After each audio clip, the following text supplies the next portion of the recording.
నేటి ప్రపంచంలో ఆరోగ్యంగా ఉండటం విలాసవంతమైన విషయంగా మారింది. ఆరోగ్యంగా ఉండాలంటే మీ ఆహారం, జీవనశైలిపై ప్రత్యేక శ్రద్ధ వహించాలి. మానసిక, శారీరక ఆరోగ్యాన్ని కాపాడుకోవడానికి ప్రతిరోజూ సమతుల్య ఆహారం తీసుకోవాలని ఆరోగ్య నిపుణులు సూచిస్తున్నారు. దీనితో పాటు జీవనశైలిలో కొన్ని మార్పులు చేసుకోవాలి. అదే సమయంలో చాణక్యుడు తన నీతి శాస్త్రంలో ఆరోగ్యం గురించి కొన్ని విషయాలను వివరించాడు. చాణక్యుడి ప్రకారం ఆరోగ్యాన్ని కాపాడుకోవడానికి ప్రతిరోజూ కొన్ని విషయాలను జాగ్రత్తగా చూసుకోవాలి. అవి ఏంటో చూద్దాం. మానసికంగా, శారీరకంగా ఆరోగ్యంగా ఉండాలంటే ప్రతిరోజూ పాలు తాగడం తప్పనిసరి అంటున్నాడు చాణక్యుడు. ఆరోగ్యంగా ఉండాలంటే పాలు తాగాలని వైద్యులు సూచిస్తున్నారు. పాలలో ఆరోగ్యానికి మేలు చేసే ప్రోటీన్, కాల్షియంతో సహా అనేక ముఖ్యమైన పోషకాలు ఉన్నాయి. చాణక్యుడు తన చాణక్య నీతిలో ఒక శ్లోకంలో ఆరోగ్యంగా ఉండటానికి పాలు తాగమని సలహా ఇచ్చాడు. పాలు తాగడం వల్ల శరీరానికి బలం చేకూరుతుందని చెప్పాడు. ధాన్యాల కంటే పాలు 10 రెట్లు బలమైనవి. రోజూ పాలు తాగాలి అని చాణక్యుడు చెప్పాడు. పురాతన కాలంలో ప్రజలు ఆరోగ్యంగా జీవించడానికి వెన్న, నెయ్యి వినియోగించేవారు.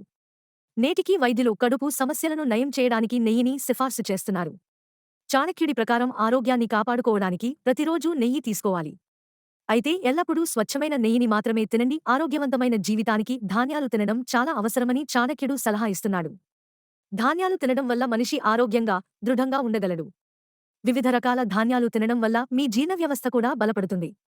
బియ్యం, గోధుమలు, మినుములు, మొక్కజొన్న వంటి వివిధ రకాల ధాన్యాలను తరచుగా ఆహారంలో చేర్చుకోవాలి. నీరు తాగడాన్ని చాలా మంది పట్టించుకోరు. కొందరు దీనిని అనుసరిస్తే మరికొందరు దూరంగా ఉంటారు.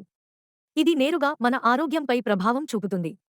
ఆహారం జీర్ణం కానప్పుడు నీరు తాగడం ఔషధం లాంటిది.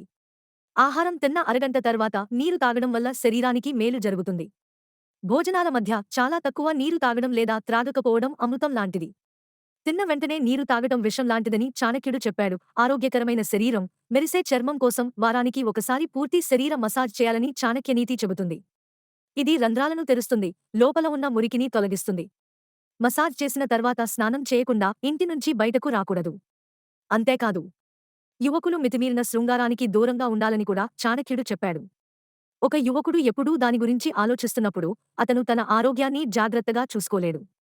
ఈ విషయాలు జీవితంలో పురోగతిని నిరోధిస్తున్నాయని చెప్పాడు. మనం తినే ఆహారం మన ఆరోగ్యాన్ని నిర్ణయిస్తుందని, అందుకు అనుగుణంగా మన ప్రవర్తన మారుతుందని చాణక్యుడు చెప్పాడు. సాత్విక ఆహారం తీసుకోవడం వల్ల మీ ఆలోచనలు శుద్ధి అవుతాయి. దురాశ ఒక ప్రాణాంతక వ్యాధి లాంటిదని చాణక్యుడు చెప్పాడు.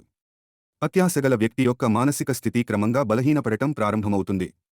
మానసిక ఆరోగ్యాన్ని కాపాడుకోవడానికి దురాశను విడిచిపెట్టాలని చాణక్యుడు చెప్పాడు. పైన చెప్పిన వాటిని పాటిస్తే మనిషి 100 ఏళ్లు ఆరోగ్యంగా జీవించవచ్చు.